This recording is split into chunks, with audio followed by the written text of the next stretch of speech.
Libro de Santiago, capítulo 4.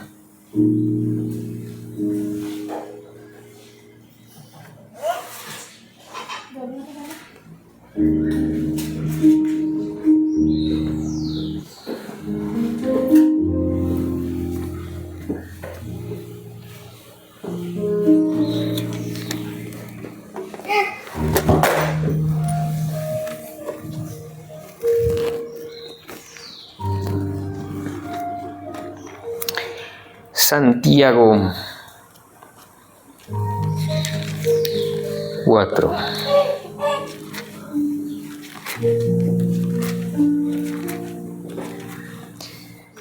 Versículo 13 al 17. Santiago 4, 13 al 17.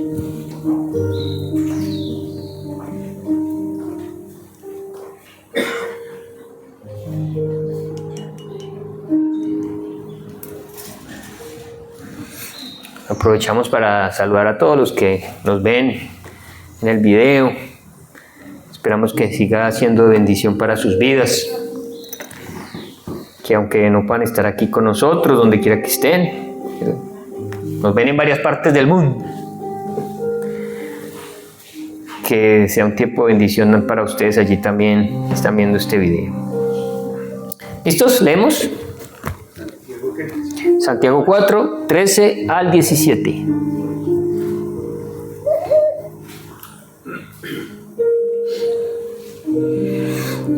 Dice la palabra así: vamos ahora, los que decís, hoy y mañana iremos a tal ciudad y estaremos allá un año y traficaremos y ganaremos, cuando no sabéis lo que será mañana. Porque, ¿qué es vuestra vida? Ciertamente es neblina que se aparece por un poco de tiempo y luego se desvanece. En lugar de lo cual debierais decir, si el Señor quiere viviremos y haremos esto o aquello. Pero ahora os jactáis en vuestras soberbias. Toda jactancia semejante es mala. Y al que sabe hacer lo bueno y no lo hace, le es pecado. Hemos titulado nuestra enseñanza de hoy, no desafíes a Dios. Creo que esa imagen muy oportuna para el tema. ¿Quién de nosotros podrá subir una falda de esas con una roca? Pero es lo que hacemos los seres humanos cuando no tenemos en cuenta la soberanía de Dios. Pelear contra Dios, contra sus designios y contra su voluntad. Lo tremendo es que nos creemos capaces. Nos creemos capaces de desafiar a Dios. Y de llevarle la contraria en su voluntad. Recuerden que un eje central del libro de Santiago tiene que ver con mostrar nuestra fe a través de las obras. Y sin duda, una fe verdadera es aquella, una persona que tiene esa fe verdadera es aquella persona que busca hacer la voluntad de Dios. No que le pelea a Dios. No que le lleva a la contraria a Dios. Nada resume con mayor claridad el carácter de un creyente genuino que un deseo de hacer la voluntad de Dios. ¿Qué tanto amas la voluntad de Dios? ¿Qué tanto amas hacer la voluntad de Dios? ¿Qué tanto te preguntas cada día, estoy viviendo en la voluntad de Dios? ¿Estoy haciendo la voluntad de Dios? Ese es nuestro tema de hoy. Es no pelear contra su soberanía, es alinearnos a su voluntad, es ser obedientes. Y por muchas partes del texto bíblico encontramos ese mensaje a buscar hacer la voluntad de Dios. Y hay un versículo, en palabras de Jesús en Juan 7, 17, que me llama mucho la atención y aprovecho para usarlo hoy. Me ha parecido un texto realmente muy interesante, esta expresión de Jesús en Juan 7, 17, cuando dice, el que quiera hacer la voluntad de Dios, conocerá si la doctrina es de Dios o si yo hablo por mi propia cuenta. ¿Le han preguntado a usted alguna vez, ¿y cómo sé yo que esa es la verdad? ¿Cómo sé yo cuál es la religión correcta? ¿Cómo sé yo si no le metieron la mano a la Biblia? ¿Cómo sé yo si en esa iglesia me están hablando la verdad? ¿Y saben? La solución la da Jesús. Jesús dice, todo el que quiera disponga su corazón a hacer la voluntad de Dios, a vivir según la verdad de Dios, constatará, se dará cuenta, tendrá la certeza, tendrá la seguridad de que esa doctrina es de Dios. ¿Por qué la gente rechaza la doctrina de Dios? ¿Por qué la gente duda de la palabra de Dios? ¿Por qué la gente duda de la verdad de Dios? Porque en primer lugar no están interesados en hacer la voluntad de Dios. Si no hay interés en hacer la voluntad de Dios, a mí nada me va a convencer. Pero Jesús dice, el que quiera hacer la voluntad de Dios, el que se disponga, el que diga, bueno, voy a caminar en eso, voy a obedecer, bueno, voy a atender y voy a dar esos pasos. Dice que la persona que comience a caminar en esa obediencia, lo único que va a descubrir es que está en la verdad. Cuando camina sobre ella es que dice, wow, esto es verdad. No podemos creer en Dios y en su verdad de lejos, mirando a otros caminar, como quizás los discípulos vieron a Pedro caminar sobre el agua, caminando hacia Jesús. No, el único que vivió la experiencia fue Pedro. Los demás solamente vieron de lejos, pero nunca supieron lo que era caminar sobre el agua. Si tú quieres saber si la doctrina es verdadera, y hoy con tantas doctrinas que hay, tantos enredos y tantas cosas, la única forma es, decídete a ser obediente. Camina en la palabra de Dios, que ella te va a convencer y tú ya no vas a dudar. Quien decide caminar ya no duda. ¿Quiénes dudan? Los que no caminan, los que no se atreven, los que no dan el paso. Así que hacer la voluntad de Dios es estar en la verdad, es ser un verdadero cristiano. Pero será fácil hacer la voluntad de Dios cuando somos arrogantes, cuando queremos hacer lo que queremos, lo que nos place, cuando Dios nos habla y nosotros nos hacemos los locos. De eso habla Santiago, de esa arrogancia, de ese orgullo, y como que va de un nivel de alguien que quizás no es muy un creyente, quizás un ateo, quizás, o bueno, inclusive gente dentro de la iglesia, pero que tiene esta forma de pensar. Luego pasa a un segundo nivel en el que, bueno, parece un crispeto, alguien que sí, como que no. Y luego termina con gente que se supone que es cristiana, que conoce la verdad, pero que decide no obedecer. ¿Sí? 3 niveles. Uno que quizás no conoce mucho la palabra de Dios y por esa razón no la obedece. Otro que medio la conoce y otro que la conoce plenamente, pero aún así desobedece. Ese es más o menos el rumbo que traza Santiago en este texto. Santiago 4:13 comienza diciendo, vamos ahora. Ese vamos ahora es un reto, es un llamado de atención. Vamos ahora los que decís, hoy y mañana iremos a tal ciudad y estaremos allá un año y traficaremos y ganaremos. Si notan cómo esta persona hace planes sin Dios. Esta persona está decidiendo qué va a hacer mañana y en qué va a invertir. Miren, ¿qué está decidiendo esta persona? ¿Qué escoge esta persona? Perdón que no quiero que se me queden estas otras palabras allí. Santiago dice esto para quienes viven como si Dios no existiera o fuera indiferente a los planes humanos. Es esa persona que no tiene en cuenta a Dios. Los hay en la iglesia seguramente, pero los hay más en el mundo. Personas que viven como si Dios no existiera. Dios no forma parte de su agenda. Tremendo ser cristiano y vivir así. Dejémosle eso a los que no son cristianos. Pero la verdad es que muchas veces siendo un cristiano nosotros no hacemos a Dios parte de nuestra agenda. Y escogemos como se nos da la gana. Mire cómo escogieron estos, dice. Escogieron su propio tiempo. ¿Qué dijeron? Hoy y mañana. Luego, ¿qué más? Escogieron su propio lugar para hacer sus negocios en tal ciudad. ¿Qué más escogen? La duración. Vamos a pasar allí 1 año.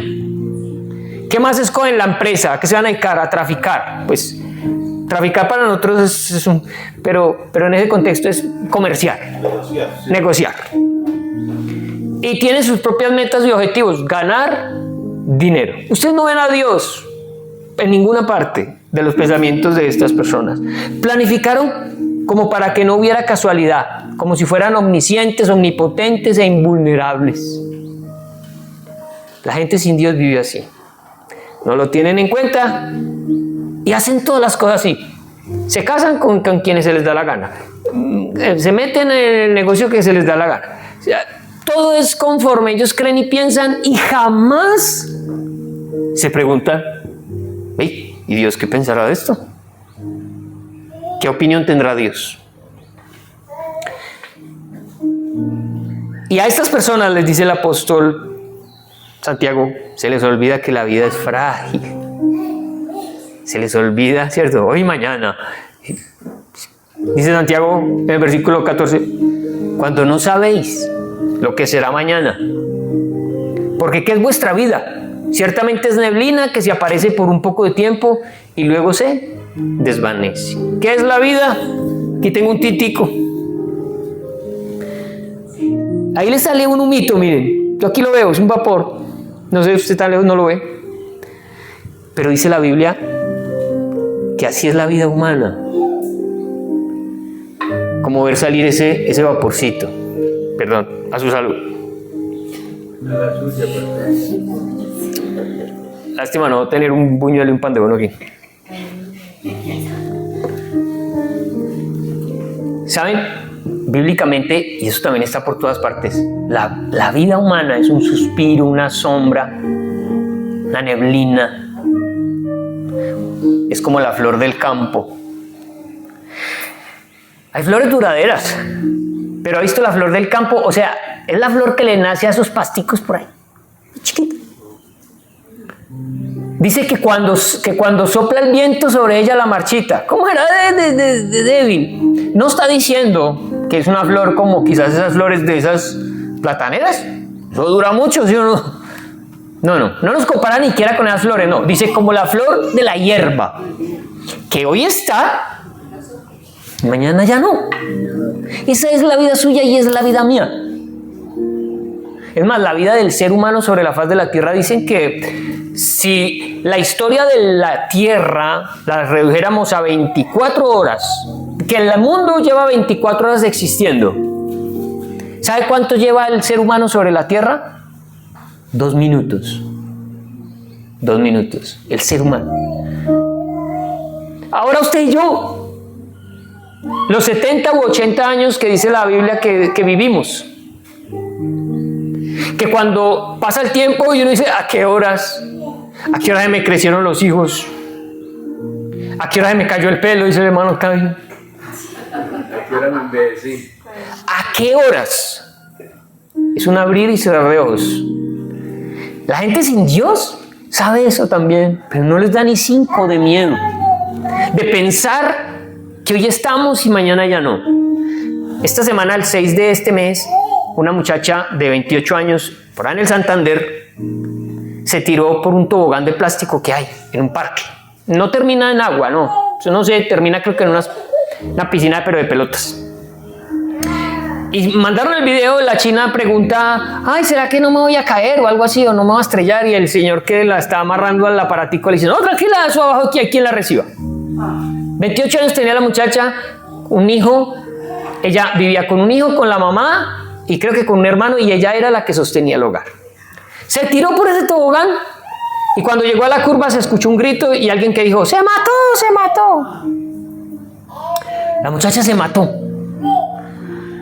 En un juego, en un momento de paseo, de diversión es la palabra. Murió de 28 años, jovencita. Pasó su vida. Se esfumó. Y dice Santiago, hay de aquellos que viven así, decidiéndolo todo sin contar con Dios, cuando no saben que la vida, que no saben si vivirán mañana. Es aquí que mañana iremos y haremos. Y vamos a vivir un año y vamos a hacer. Porque ¿qué es vuestra vida? Ciertamente es neblina. Aquí en Manizales que están como la neblina en Chipre. Usted pasa y a la media hora ya no está. Ciertamente es neblina que se aparece por un poco de tiempo y luego se desvanece, mis amados. Esa es nuestra vida. ¿Sabe por qué nos da tan duro? Nos da tan duro pensar en que la vida es tan corta, porque Dios puso eternidad en el corazón del hombre. Somos eternos, no para esta tierra, sino para la gloria de Dios. Qué bueno es saber, mis hermanos, que la esperanza que tenemos nosotros es eterna, que nuestra vida no termina aquí. Nuestra vida aquí es un soplo. Pero todos anhelamos no morir, todos anhelamos vivir eternamente, porque eso es lo que Dios puso en el corazón del hombre. Terrible para los que se condenen, porque será una vida eterna, pero lejos de Dios. Mientras estemos en esta tierra, mis amados, vivamos con ese temor a Dios, con ese respeto a su soberanía. Como dijo Job, todo lo que Él ha querido ha hecho. Todo. ¿Quién podrá frustrar un plan de Dios? Pregunta la palabra. Nadie. Por eso simplemente nosotros debemos decirle, Señor, ¿qué quieres que haga? ¿Cuál es tu plan para mí? Yo quiero vivir la vida que tú quieres para mí. Bien, más adelante tocaremos un poco más ese punto. La Biblia nos habla de un hombre necio que pensaba así, que le fue muy bien en sus cultivos, ganó mucho, le tocó tumbar sus graneros, construirlos más grandes porque tenía demasiado. Pero este hombre no contaba con Dios, no tenía en cuenta a Dios. Y Jesús, contando la parábola de este hombre en Lucas, capítulo 12, en el versículo 19 al 20, dice este hombre, y diré a mi alma, me diré a mí mismo, porque este hombre no tiene Dios, alma, muchos bienes tienes guardados para muchos años, repósate, come, bebe, regocíjate. Pero Dios le dijo, necio, esta noche vienen a pedirte tu alma. Esta noche. Hoy podría ser nuestro último día, mis amados. ¿Y habremos vivido la voluntad de Dios? ¿Estaremos dándole gloria y haciendo lo que Él quiere que hagamos? Este hombre, confiado de que iba a vivir muchos años, dice el texto, dijo, ya tengo que comer y que beber, me voy a regocijar. Y se murió. Porque todos vamos a morir. Porque es la realidad. No le podemos hacer el quite a esa realidad. Y creo que la muerte, la seguridad de la muerte, nos debe llevar a nosotros a poner los ojos en Dios. La certeza de que existe la muerte nos debe llevar a tener la certeza también de que existe un Dios y que yo necesito a Dios para cuando muera, porque voy a morir. Así que les propongo la meta que nos propone el apóstol Pedro en 1 Pedro 4, del 2 al 3. Dice, para no vivir el tiempo que resta en la carne. Si la gente vive de 70 a 80 años, le pregunto, ¿cuántos años le quedan a usted? Bueno, al hermano Octavio le quedan como 4 meses, a los 80. Me vas a linchar. Va a mechonear. Un soplo y ya, no te muevo. Ay. Qué pecado. Vamos a decir que vamos a vivir 80. A mí me quedarían 29 años. 29 años. A mí 50. Ay. Muy alto. Pero ¿saben? Tomemos una decisión. El tiempo que nos resta, vivámoslo conforme a la voluntad de Dios.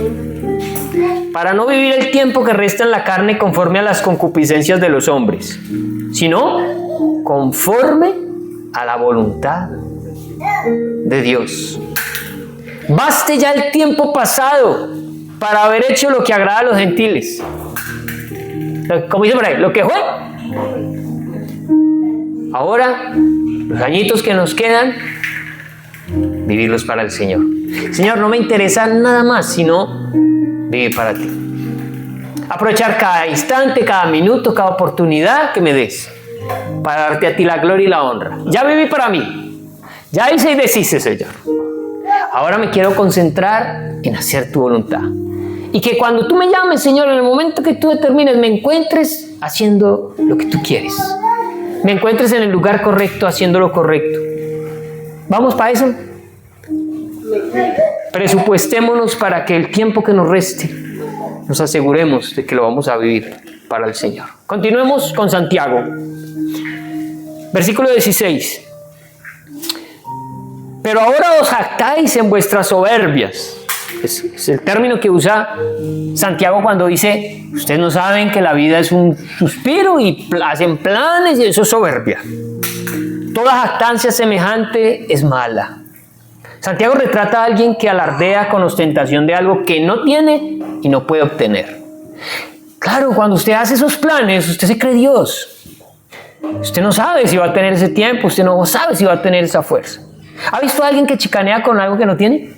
Oh, es que no, yo soy dueño, entonces queda, no, eso, y no tiene nada de eso. ¿Cómo trata la gente a una persona así? ¿Cómo cae alguien así? Que habla de cosas que no puede hacer, que no tiene, que no es, pero alardea, chicanea, caña, ¿no? Decimos nosotros, un cañero. Y le pasó a una iglesia, en Apocalipsis. De pronto en estos días, queriendo Dios, hacemos el estudio de las 7 iglesias de Apocalipsis. Es muy interesante ver el perfil de cada iglesia porque de alguna manera nos muestra, hey, se parece como a la forma en que yo vivo, se parece a mi iglesia, o Dios nos libre de parecernos a tal cosa, a tal otra, o simplemente darnos cuenta de la condición en la que puede caer la iglesia. Y una de esas iglesias, la última a la que el Señor le habla, Apocalipsis 3:17, está chicaneando, y era iglesia. Porque tú dices, ahí está, chicaneando. Tú dices, yo soy rico. Se parecía al hombre este que tenía ese granero y había amontonado riquezas. Y la iglesia dice, yo soy rico y me he enriquecido y de ninguna cosa tengo necesidad.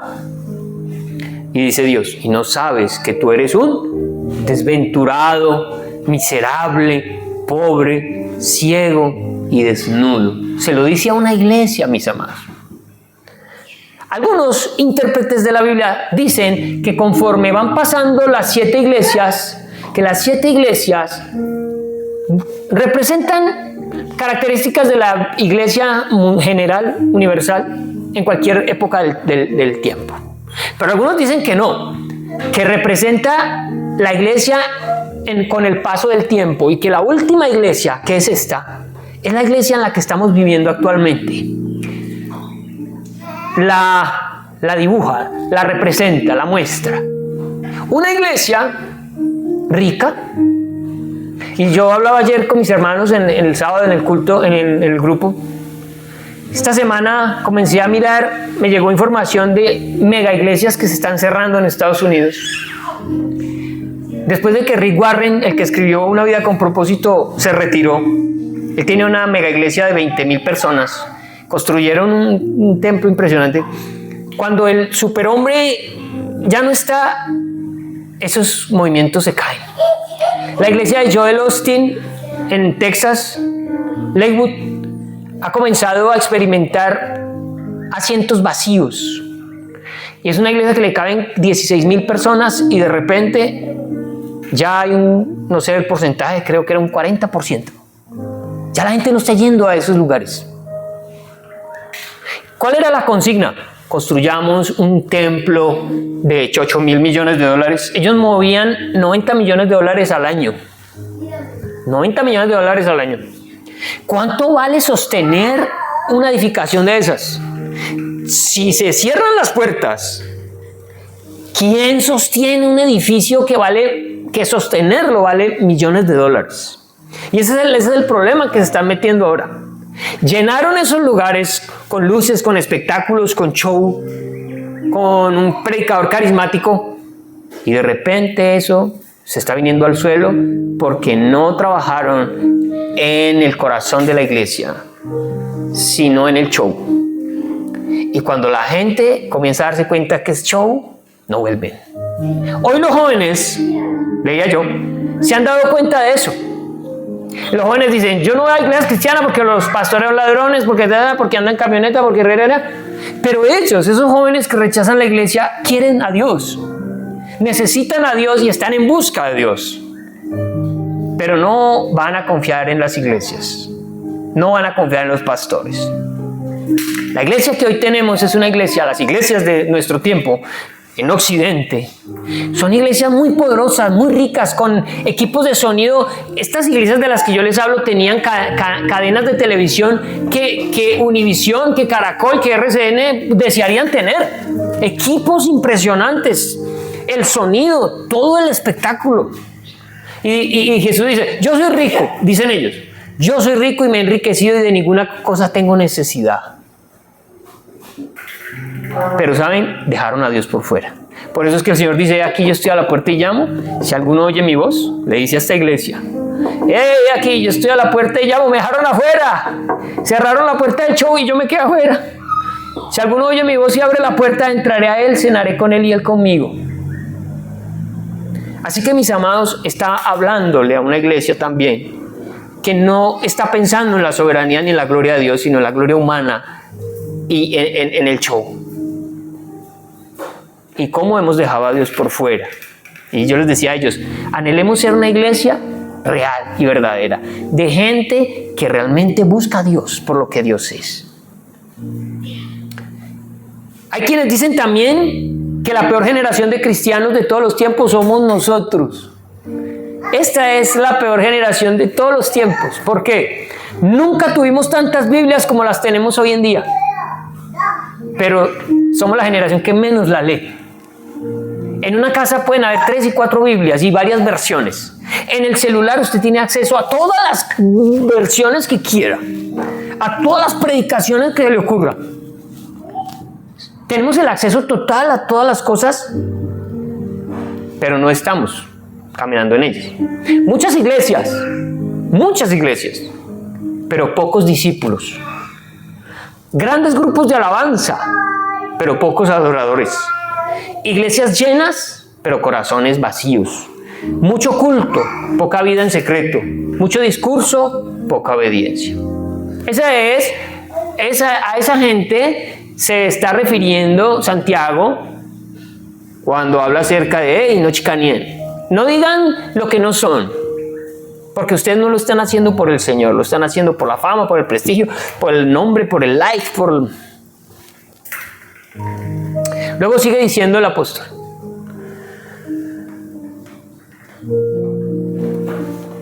Santiago 4:17. Y al que sabe hacer lo bueno y no lo hace, le es pecado. Pecado por omisión. El otro pecado se llama comisión. El pecado por omisión es no hacer. Lo que yo no hago y es pecado. Mucha gente dice, no, pues que yo no mato, yo no robo, yo no le hago mal a nadie. Listo. No peca en comisión, pero por omisión, o sea, no hace lo que Dios dice que hay que hacer.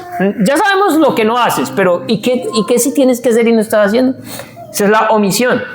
Bien, les dije que esto venía como en escala. Primero están los que no tienen a Dios en cuenta para nada, hacen sus planes, proyectos, Dios no aparece. Luego aparecen estos como la iglesia de la Odisea, si no estoy mal, que se creen lo que no son y dicen, yo soy rico, yo no necesito a nadie, y resulta que a Dios lo han sacado. Y están estos que son cristianos, que saben, leen la Biblia, la estudian, que Dios les ha dicho, esta es mi voluntad para ti, esto es lo que yo quiero que tú hagas, yo te tengo destinado para que hagas esto. Y al que sabe hacer lo bueno y no lo hace, le es pecado. Ahí está el otro nivel. Y quizás el peor de todos, ¿por qué? Porque hay un conocimiento. Se sabe que Dios me está pidiendo que haga esto y que haga aquello. Cuando Dios te manda a hacer algo, no hay descanso hasta que no lo hagas. Él va a tallarte hasta que lo cumplas. Él va a estar ahí a través del Espíritu Santo recordándote, acuérdate, tienes una misión, tienes una tarea. Te tengo en la tierra para esto. Dedica tus últimos días de vida, el tiempo que yo te dé para hacer esto. No te entretengas con esto otro. A pesar de conocer la voluntad de Dios, corremos a desobedecerla. ¿Y cuál es el problema para este nivel? Para estas personas, gravísimo. Mira lo que dice Jesús en Lucas. Lucas 12, 47 y 48, hablando de una parábola del siervo que conocía lo que debía hacer y no lo hizo. Dice, aquel siervo que conociendo la voluntad de su Señor, no se preparó, ni hizo conforme a su voluntad. recibirá muchos azotes. Porque al que mucho se le da, mucho se le pide. Hay azotes, mis amados hermanos, para el que... Azotes en la vida, porque es una forma a través de la cual, a través de la disciplina, Dios nos lleva a hacer su voluntad. ¿Ya? Señor, sí, listo. ¿Se acuerdan de Jonás? Hay unos ejemplos. Tenemos a Nimrod, a Balaán y a Jonás. Jonás sabía cuál era la voluntad de Dios. Jonás, te tengo para que prediques a Nínive. Yo quiero que ellos se arrepientan. Si no se arrepienten, los voy a destruir. Jonás, sabiendo su voluntad, echó por otro lado. Se atrevió a ir, se atrevió a sostener la piedra que aparece aquí, ¿no? A resistir a Dios. A decirle a Dios, no, Señor, no es como usted quiere, es como yo. Y hágale. ¿Y qué pasó? Pues le tocó, llevado por Dios a la fuerza. A mí me pasó algo muy parecido. Cuando el Señor me llamó a ser pastor, yo me volé con mi esposa para Pereira. Nosotros no queríamos eso. Yo me fui a estudiar ingeniería mecánica allá, ella a estudiar el SENA. ¿Usted cree? Por allá el Señor nos devolvió de los pelos. Dice, no, Señor. Y tuvimos que vivir cosas muy terribles para saber que Dios nos tenía, que sus planes y proyectos eran que le sirviéramos. Y no es bueno pelearle a Dios. Yo recuerdo decirle al Señor, Señor, me rindo. Como Jonás, yo creo, Señor, hágale, pues voy a ir a Nínive, Señor, está bien. Pero ¿para qué llegar como a esos límites, cierto? ¿Por qué no más bien hacemos la voluntad de Dios? Nimrod, se dice de Nimrod que era nieto de Can, uno de los hijos de Noé. Esa genealogía y esa genética de Can era como mala, perversa. De ahí sale Canaán. Recuerden que Noé maldijo a Can por ver su desnudez, lo maldijo en Canaán. Hay una maldición contra Canaán y por eso es que la tierra prometida estaba habitada por los de Canaán. ¿Y cuál fue la orden de Dios? Acaben con todos ellos porque me las deben. Eso venía desde mucho tiempo atrás de una maldición que Noé envió sobre Canaán. Y de esa genealogía viene un hombre llamado Nimrod, que es un gigante. Se habla de que es un gigante. La Biblia no lo dice, pero hay otros muchos escritos que se refieren a Nimrod como un gigante, que lo hacía un hombre poderoso y un gran líder. Un hombre que se enfrentó a Dios, que intentó sostener la piedra, que un día dijo, vamos a vengarnos de Dios. Él acabó el mundo con un agua, con un diluvio. Vamos a construir una torre tan alta que si él vuelve a tirar un diluvio, no nos haga ni cosquillas. Nimrod estaba en contra de un designio eterno de Dios que fue, cuando salió Noé del arca, le dijo, llenen la tierra otra vez. Muévanse por todo el territorio, no se queden en un solo lugar. Pero Nimrod dijo, no, nos vamos a quedar aquí, vamos a hacer un nombre y vamos a hacer una torre. La Torre de Babel fue la primera ciudad que fundó Nimrod, como también Nínive. Ambas fueron ciudades que Nimrod levantó. Y Babel es hasta el tiempo de hoy en Apocalipsis, Babilonia, todo lo que es contrario a Dios. Y este Nimrod se atrevió a sostener la piedra y a ir, no es como Dios quiere, es como yo quiero. ¿Qué pasó? Dice Dios que descendió, confundió la lengua de ellos y le dijo a Nimrod, yo tengo muchas formas de cumplir mi voluntad. Las cosas se hacen como yo digo. Los confundió al punto que no pudieron continuar con la obra. Y Nimrod tuvo que darse cuenta que por encima de él había un Dios poderoso. ¿Qué le pasó a Balaán? Ustedes saben que Israel sale de Egipto a caminar el desierto 40 años, llegan al desierto de Moab, llegan a las puertas de Jericó, al frente de Jericó está el río Jordán dividiéndolo solamente, y el rey Balaj, el rey de Moab, dice, uy, estos israelitas son un peligro, hay que detenerlos, ¿qué hago? Ya sé, voy a contratar a Balaán, un profeta, para que me los maldiga y les vaya mal. Entonces mandó gente con recursos a buscar a Balaán. Le dijo, Balaán, el rey Balak te necesita, te va a dar dinero, riquezas. Es para que le eches una maldecita a Israel. Aparentemente Balaán es un hombre que le gusta hacer la voluntad de Dios y dice, voy a consultarlo con Dios. Si Dios me dice que vaya, yo voy. wow, qué hombre tan obediente. Se fue, habló con Dios esa noche y Dios le dijo, ni se le ocurra ir a maldecir a Israel, porque yo la bendije. ¿Qué le dijo Dios a Abraham? El que te bendiga yo lo bendeciré, pero el que te maldiga yo lo maldeciré. En pocas palabras le está diciendo, Balaam, donde a usted le dé por maldecir a Israel, se mete en la grande, no vaya. Sale Balaam más aburrido porque el Nuevo Testamento dice que Balaam era un hombre que le gustaba la platica. Pedro lo dice y Judas también dice que eso es lo que movía a Balaam, un falso profeta. Fue y le dijo a los señores, ay, qué pena, Dios no me dejó ir con ustedes, qué pesar. Esa platica se perdió. Se fueron y le dijeron al rey, rey no quiso venir. Pues me hacen el favor y van con más gente más prestigiosa y llévenle más propuestas económicas y hágalo venir. Fueron, le pintaron el panorama y este hombre otra vez movido por la ambición dice, voy a preguntarle al Señor. Ya el Señor le había dicho que no. Y fue. ¿Qué le dice el Señor? Vaya pues, vaya. Pero solo va a hacer y a decir lo que yo le diga. Lo deja ir, pero Dios se le enfrenta con, ¿recuerdan ustedes que él iba en una mula y que la mula no quería seguir porque había un ángel de Dios? Dios estaba airado contra Balaam. Aunque Balaam aparentemente está haciendo la voluntad de su que Dios le dijo, vaya, pero solo lo que yo le diga. El corazón de Balaam era un corazón ambicioso y no estaba alineado con Dios. Muchas veces nosotros hacemos cosas que aparentan ser de Dios y para Dios. Pero mis amados, Dios mira el corazón y Él dice, usted lo está haciendo por ambición, usted lo está haciendo por conveniencia. Y este hombre se fue a tratar de maldecir a Israel. Cuando quería maldecir a Israel no podía, no le salía la maldición. 3 veces quiso maldecir a Israel, no pudo. Y como no pudo y quería ganarse la platica, les dijo, pues les voy a dar una idea.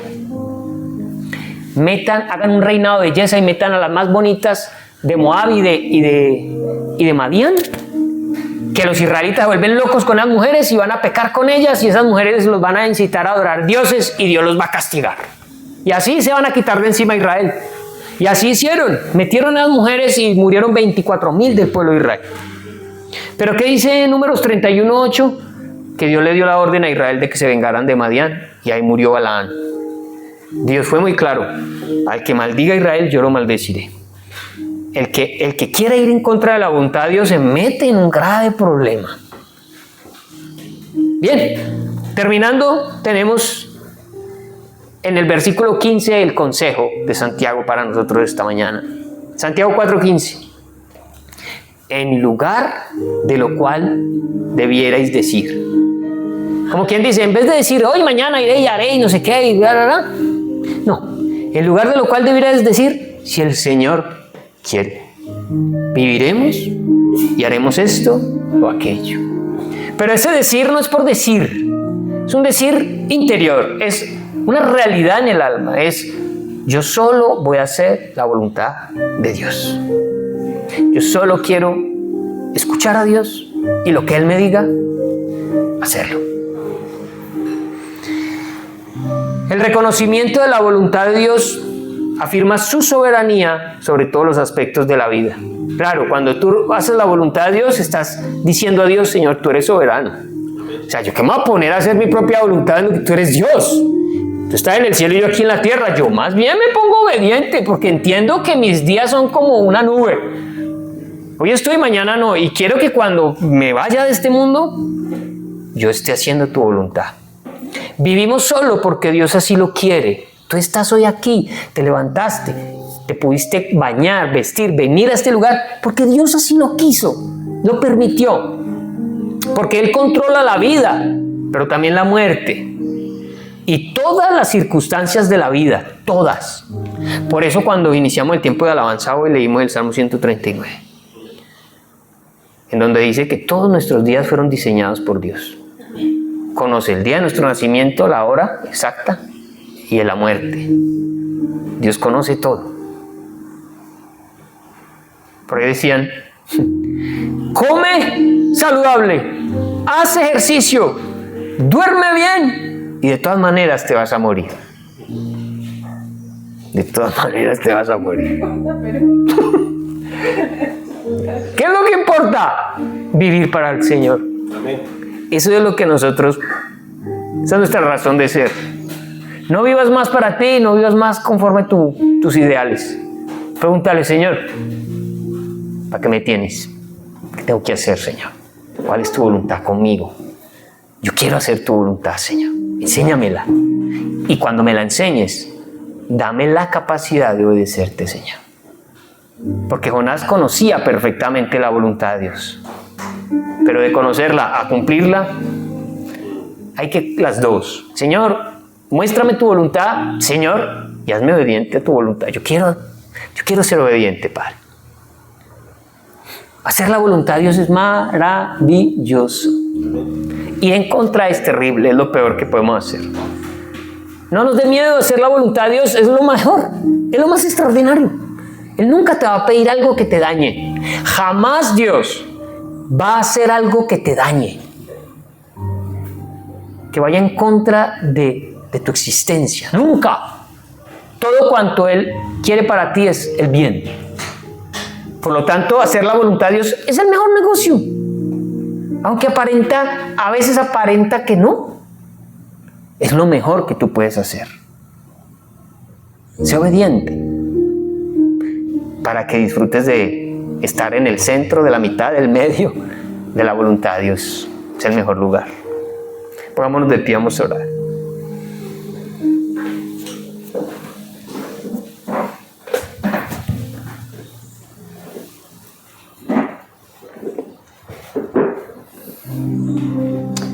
Señor, no sé cuántos días, años, meses de vida tengo. Como esta jovencita de 28 años, Señor, que murió en un rodadero. Nunca se lo imaginó.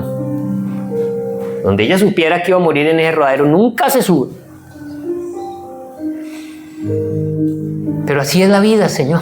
Efímera, pasajera, rauda y veloz. Y solo tiene sentido cuando se vive para ti. Hoy nuestra petición es que seas claro con cada uno de nosotros y nos reveles tu voluntad. Es que cada uno de nosotros te pueda decir genuinamente, Señor, ¿qué quieres que haga, Señor? ¿Cuál es tu propósito para mi vida? A veces le predicamos a la gente y le decimos, el Señor tiene un propósito grande para tu vida. Y la persona se imagina, no, pues voy a ser presidente, voy a ser millonario. Pero a veces los propósitos de Dios son tan diferentes. A veces tan simples, tan sencillos. Pero son sus propósitos, es su voluntad. Es lo mejor. Dile, Señor, yo quiero tus sueños y no los míos, tus caminos y no los míos, tus sendas y no las mías. Yo quiero vivir como un verdadero hijo tuyo, como un verdadero cristiano, como alguien, Señor, que decidió hacer morir su propia voluntad para que como Cristo no se haga mi voluntad, sino la tuya, Señor. Te pido por favor que a cada uno de nosotros nos hables y nos reveles cuál es tu propósito, qué quieres que hagamos, Señor, para qué nos tienes sobre la tierra. Y cuando tengamos esa certeza, Señor, quizás ya la tenemos, pero estamos desobedeciendo, ayúdanos, Espíritu Santo, a ser obedientes. No queremos ser Jonases, que nos toque obligados a hacer las cosas y quedar aburridos y tristes. No, queremos ser de aquellos que mientras hacen tu voluntad gozan, disfrutan, viven para ti y al final, Señor, se gozan de haber podido tener la dicha y el privilegio de haber vivido para ti. Así que, amado Dios, que esta palabra pueda hallar cabida en el corazón de mis hermanos. Ellos anhelen profundamente hacer tu voluntad. Te lo pedimos en el nombre de Jesús. Amén y amén. Señor les bendiga grandemente. Una feliz tarde.